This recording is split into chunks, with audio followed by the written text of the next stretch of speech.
Düşmən minasının partlaması nəticəsində şəhid olmuş televiziya operatoru Sirac Abışovun qardaşı Şirzad Səmədov sosial şəbəkədə yeni il bayramı keçirmək ətrafında gedən müzakirələrə münasibət bildirib. O, özünün nikbin ruhlu yanaşması ilə örnək olmağa çalışıb. Səmədov statusunda bildirib, yolkanızı da qurun, bayramınızı da keçirin. Allah ilimizi xeyirli gətirsin, təki pis günlər olmasın. Bizim evdə təbii olaraq bayram əhval-ruhiyyəsi yoxdur. Ancaq buna görə durub qonşumu qınıya da bilmərəm axı. Bu düşüncə hardan, necə əmələ gəlib anlamıram. Ən azından bu bayrama uşaqların bayramı kimi baxın. Axı onlar körpədir, onlar üçün sevinməyə, gülməyə dəyər.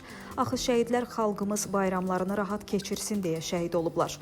Bayramınız mübarək. Xatırladaq ki, Azərbaycan televiziyasının operatoru 1989-cu il təvəllüdlü Sirac Abışov və Azərtacın əməkdaşı Məhərrəm İbrahimov Kəlbəcər rayonunda xidməti vəzifələrini yerinə yetirərkən minaya düşərək şəhid olublar.